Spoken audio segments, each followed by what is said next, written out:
Fin education with संतोष में आज हम देखेंगे कि जितनी भी हाउसिंग फाइनेंस कंपनियां हैं उनका बिजनेस मॉडल और उनका वैल्यूएशन की एनालिसिस कैसे करते हैं। हम कैसे ये समझेंगे कि ये जो कंपनियां हैं इनकी वैल्यूएशन क्या है, हमें इस स्टॉक में कब निवेश करना चाहिए और कब इन स्टॉक से बचना चाहिए।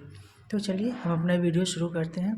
देखिए हम दो कंपनियों का उदाहरण लेंगे या दो कंपनियों का एनालिसिस करेंगे, जो कि एक सबसे पॉपुलर है बजाज हाउसिंग फाइनेंस और दूसरा है LIC हाउसिंग फाइनेंस। ठीक है, दोनों कंपनियों का हम रेफरेंस देंगे और उनसे समझने की कोशिश करेंगे कि इनका बिजनेस मॉडल कैसा होता है और ये कैसे ऑपरेट करती हैं और कैसे समझें कि इन स्टॉक में कब निवेश करना है कब नहीं।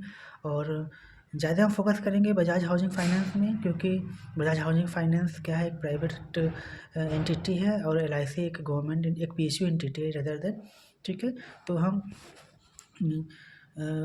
बजाज हाउसिंग को लेके थोड़ा सा ज़्यादा कोशिश रहेंगे। ठीक है, तो चलिए शुरू करते हैं अपना वीडियो। तो डिस्क्लेमर अगेन कि आपको इन्फ्लुएंस नहीं होना है और ना ही कोई व्यू बनाना है, सिर्फ एजुकेशनल पर्पज़ के लिए है। तो देखिए जैसा कि हमने एक वीडियो में आपको बताया था, आपको वीडियो ज़रूर देखना चाहिए कि किसी भी स्टॉक को एनालिसिस करने के लिए हमें थ्री पिलर्स पर उसको इवेल्युएट करना चाहिए। पहला है कि उसमें रिस्क कितना है, दूसरा उसमें ग्रोथ कितनी है और तीसरी क्या वो कैश जनरेट कर रही है कि नहीं। ठीक है यार, आप इसको इस तरह से बोल सकते हो कि ग्रोथ में कि उसका मार्केट शेयर कितना है। ठीक है, तो मार्केट शेयर को हम ग्रोथ में इंक्लूड करेंगे। तो ये तीन पिलर्स हैं, तो इन पे तीनों को हम अपना लेके एक व्यू बनाने की कोशिश करेंगे। ठीक है, और भी बहुत चीज़ें होती हैं जिसको समझने की ज़रूरत है। इस तो सिर्फ एक मीडियन होता है कि इस पे पहले हम मोटा मोटी समझ लेते हैं कि कंपनी क्या कर रही है। ठीक है, तो देखिए यदि हम बजाज हाउसिंग फाइनेंस की बात करें तो ये लगभग 1 लाख करोड़ का मार्केट कैप है इसका। ठीक है, 1 लाख करोड़ का मार्केट कैप है और लगभग 15% की ROE जनरेट करता है। ROE क्या है, रिटर्न ऑन इक्विटी, इसका 15% का ROE जनरेट करता है। और इस स्टॉक का यदि बुक वैल्यू देखें तो लगभग 22 रुपये के आसपास इसका बुक वैल्यू है। ठीक है, तो देखिए स्टॉक का बुक वैल्यू 22 है और इसका प्राइस टू बुक वैल्यू का रेशियो देखिए तो लगभग ये 5 और 5.5 के आसपास का आएगा। 5.5 का बुक वैल्यू इसका, तो बहुत ज़्यादा महंगा है। वहीं इसका यदि हम LIC की बात करें तो LIC का बुक वैल्यू लगभग 0.9 मतलब 1 के आसपास का उसका बुक वैल्यू LIC का। तो इस कंपेरेटिवली देखें तो LIC हमको थोड़ी ज़्यादा बेटर दिखती है। ठीक है, और PE की बात करें हम तो PE आपका हाउसिंग फाइनेंस LIC का सॉरी इसका बजाज हाउसिंग फाइनेंस का PE बहुत ज़्यादा है, लगभग 48 के आसपास का इसका PE है, और जो कि एक बहुत ही महंगा स्टॉक है। तो अच्छा, हाउसिंग LIC फाइनेंस का PE इतना महंगा क्यों है? ठीक है, इसका PE महंगा इसलिए है क्योंकि इस कंपनी में ग्रोथ अपॉर्चुनिटी, इस कंपनी में ग्रोथ क्या है, बहुत ज़्यादा है। ये लगभग 25% का ग्रोथ कर रही है। तो देखिए यदि आप 25 का ग्रोथ कर रहे हो, ठीक है, जिसकी वजह से इसका PE हाई है। 25 का PE और आई 15 का, तो जस्टिफाइड नहीं है ना, क्योंकि यदि आप 15 का ROE जनरेट करते हो और 15-16 का आपका ग्रोथ है तो ये एक फेयर माना जाता है। लेकिन आप ग्रोथ बहुत अधिक कर रहे हो लेकिन आपकी ROE कम है, इसका मतलब है कि आपको क्या करना पड़ेगा, डेब्ट का रिक्वायरमेंट है, आपको कर्ज लेना पड़ेगा। इसीलिए आप हाउसिंग फाइनेंस को देखिए, बजाज हाउसिंग फाइनेंस का जो डेब्ट है वो बहुत अधिक आपको देखने को मिलेगा। लगभग इक्विटी डेब्ट इक्विटी रेशियो देखिएगा तो ये लगभग 4 के आसपास का आएगा, जो कि बहुत ज़्यादा है। ठीक है, बजाज हाउसिंग फाइनेंस का बिजनेस मॉडल देखें तो ये लगभग 30% के प्रॉफिट मार्जिन पर वर्क करती है। ठीक है, और इसका जो हमारा ग्रॉस NPA है बजाज हाउसिंग फाइनेंस का, वो करंट में देखें तो 0.28 से 0.29 मतलब बहुत मामूली सा इंक्रीज हुआ है। लेकिन अदर जो NBFCs हैं और हाउसिंग फाइनेंस का उनका NPA की तुलना में काफ़ी कम है। ठीक है, तो इसका एक स्ट्रॉन्ग प्लस पॉइंट ये नज़र आता है। और इसका जो इंडिया में बोला जाता है कि सेकेंड लार्जेस्ट क्या है हाउसिंग मॉर्टगेज लेंडिंग में ये वर्क करती है। तो इसका मार्केट से भी बहुत अच्छा है, लगभग 3 लाख इसके कस्टमर्स हैं। ठीक है, तो 2-3 पॉइंट्स हैं जो इसके बहुत अच्छा है, और लगभग ये 214 के आसपास के इनके ब्रांचेज हैं ऑल ओवर इंडिया में। और सबसे इम्पोर्टेंट कि ये बजाज फाइनेंस की सब्सिडीज कंपनी है। ठीक है, तो ऑलरेडी बजाज अच्छा वर्क कर रहा है बजाज फाइनेंस, तो बजाज हाउसिंग फाइनेंस भी अच्छा वर्क करना चाहिए। और जैसे हम बोले करंट लास्ट 12 मंथ में इसका ग्रोथ 25% का था, और 3 साल का इसका हम देखें तो 3 साल का एवरेज लगभग 30% के आसपास इसका ग्रोथ आता है, जो कि बहुत अच्छा है।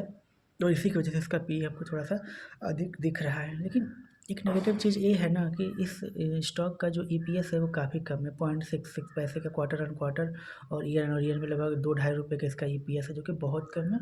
इसका मेन रीज़न ये भी हो सकता है इसमें जो इन्वेस्टर्स है ना, लगभग 26 लाख इसके शेयर होल्डर्स हैं।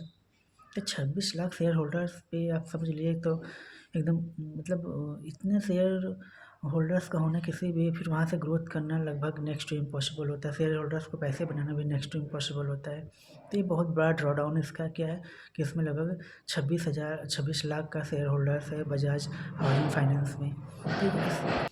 तो इस स्टॉक में सबसे अधिक जो ड्रॉ डाउन दो है ना, बेसिकली पहला क्या है कि इसका बुक वैल्यू बहुत अधिक है, और तीसरा इसका आपके जो शेयर होल्डर्स है बहुत ज़्यादा है। ठीक है, देखिए पी बहुत ज़्यादा मायने नहीं रखती है बजाज हाउसिंग फाइनेंस कंपनियों में। ठीक है, पी से अधिक इम्पोर्टेंट होता है कि किस बुक वैल्यू पे वर्क कर रही है, राइट। इसका बुक वैल्यू लगभग 5 के आसपास है, तो जो कि बहुत ज़्यादा हमको थोड़ा सा अनफेयर लग रहा है। ठीक है, इस सब की कंपनियों में यदि आप देखें तो यदि कंपनी को हमको परचेज करना है, तो जैसे कि मैं वैल्यू इन्वेस्टिंग हूँ, तो वैल्यू इन्वेस्टिंग में मैं मानता हूँ कि जब स्टॉक का प्राइस कम रहे तब हमें खरीदना चाहिए, उसकी वैल्यू कम रहे rather than तो हमें परचेज करना चाहिए। तो 5 के बुक वैल्यू पे इसे यहाँ से परचेज करके आप समझ लीजिए कि आप एक तरह से इस स्टॉक में एफडी कर रहे हो, बहुत अधिक रिटर्न आपको जनरेट नहीं हो सकती इस स्टॉक में 5 के बुक वैल्यू पे। यदि ये 2 के आसपास 2.5 के आसपास इसका मिल जाए तो वहाँ से आप एक अच्छा रिटर्न जनरेट कर सकते हैं। तो यदि 2.5 का बुक वैल्यू देखें तो इसके अकॉर्डिंग इसका बुक वैल्यू 22 रुपये है, और 2.5 का है तो लगभग 50 के आसपास का जो इसका करंट मार्केट प्राइस हो, तब वहाँ से हम यदि बजाज हाउसिंग फाइनेंस का परचेज करें तो वहाँ से हमें एक अच्छा रिटर्न जनरेट हो सकता है। इस पर देखें तो अभी ये स्टॉक बहुत ओवर वैल्यूड नज़र आ रहा है। ठीक है, और देखिए एक और जो इसका हम कैश फ्लो देखें ना, तो जो ऑपरेटिंग कैश फ्लो होता है, जो मेरा कोर बिजनेस से प्रॉफिट आता है वो नेगेटिव होता है। तो बहुत इसमें कोई ये नेगेटिव चीज़ नहीं है कि जितनी भी बैंकिंग सेक्टर होती हैं या हाउसिंग फाइनेंस या मॉर्टगेज की कंपनियाँ होती हैं, इनका ऑपरेटिंग क्या होता है वो नेगेटिव ही होता है, क्योंकि अपने जो उनका ऑपरेटिंग कैश आता है फिर से वो उसको लेट कर देते हैं, तो इससे वो हमको नेगेटिव दिखता है, तो ये इतनी इम्पोर्टेंट नहीं है। ठीक है, लेकिन इसका जो से फाइनेंसिंग कैश फ्लो है, ठीक है, वो क्या है पॉजिटिव। इसका मतलब कंपनी ने बहुत अधिक लोन ले रखा है, बहुत अधिक लोन ले रहा है, डेप्ट में है। तो और यहाँ से आप डेप्ट इक्विटी देखिएगा तो वहाँ से भी यार हमको झलकता है। ठीक है, तो यहाँ से थोड़ा सा नेगेटिव है कि कंपनी के पास डेप्ट बहुत ज़्यादा है, तो डेप्ट थोड़ा कम करे और अपना क्या करे आरओई बेसिकली आरओई बढ़ाए। ठीक है, और बुक वैल्यू थोड़ा सा इसका इंक्रीज हो और प्राइस टू बुक वैल्यू थोड़ा डिक्रीज हो, तो फिर यहाँ से हम इसको देख सकते हैं। तो यहाँ से एक अच्छी हमको रैली देखने को मिल सकती है। ठीक है, ये तो ये ऑलरेडी ओवर वैल्यूड है, तो यहाँ से फिर आगे की ग्रोथ क्या आएगी वो तो थोड़ा सा देखने वाला विषय वस्तु होगा। ठीक है, और देखिए एलआईसी की यदि हम बात करें ना, तो हाउसिंग फाइनेंस में क्या होती है ना कि ग्रोथ सारी कंपनियों देखिए सारी कंपनियों को एक साथ ग्रोथ करना इस टाइप की कंपनियों में थोड़ा मुश्किल होता है, क्योंकि इनका इंडियंस का जो शेयर मार्केट है वो लिमिटेड है। ठीक है, इंडियन मतलब हाउसिंग में सेक्टर में जो अपॉर्चुनिटी वो लिमिटेड है, और 3 लाख कस्टमर्स ऑलरेडी इसके पास हैं, और इसकी वजह से थोड़ा सा मार्केट ज़्यादा ऑक्यूपाई किया हुआ है। और वहीं एलआईसी की बात करें तो इसका जो सेल्स ग्रोथ बहुत कम है। ठीक है, एलआईसी का सेल्स ग्रोथ लगभग 3% के आसपास को दिखेगा आपको, इसका मार्केट कैप भी बहुत ज़्यादा कम है। तो बेसिकली ये पीएसयू है, और सर्विसेज थोड़े से इनके डाउन रहते हैं, और लेकिन आपको बजाज हाउसिंग फाइनेंस में थोड़ा बेटर आपको सर्विसेज मिल जाते हैं जी, क्योंकि इसका जो मेन कंपनी जो है बजाज फाइनेंस, उसका रेपुटेशन बहुत अच्छा है, जिसकी वजह से इसको बेनिफिट मिलता है बजाज हाउसिंग फाइनेंस को। वहीं बजाज हाउसिंग फाइनेंस बहुत सारे सेगमेंट में लोन प्रोवाइड करता है, जैसे हाउसिंग में लोन प्रोवाइड करता है, प्रॉपर्टी अगेंस्ट लोन को प्रोवाइड करता है, लीज इनका रहता है, और ये क्या करता है डेवलपर्स को भी लोन देते हैं। तो ये सारे सेगमेंट इसके ज़्यादा बहुत सारे इसके प्रोडक्ट हैं, जिसकी वजह से इसको ग्रोथ अपॉर्चुनिटी ज़्यादा मिलती है। ठीक है, तो ऐसी होती है। और बजाज हाउसिंग फाइनेंस की कंपनी को बेसिकली हम उसको बुक वैल्यू से आइडेंटिफाई करते हैं कि वो महंगा है या सस्ता है। ठीक है, आरओई देखिए इस टाइप की हाउसिंग फाइनेंस में आरओई लगभग सिमिलर मिलता है। ठीक है, क्योंकि सारी कंपनियों का आरओई आपको दिखेगा तो 2-3 के आसपास ही आपको रिटर्न ऑन एसेट्स नज़र आएंगे, जो कि ठीक ठाक है।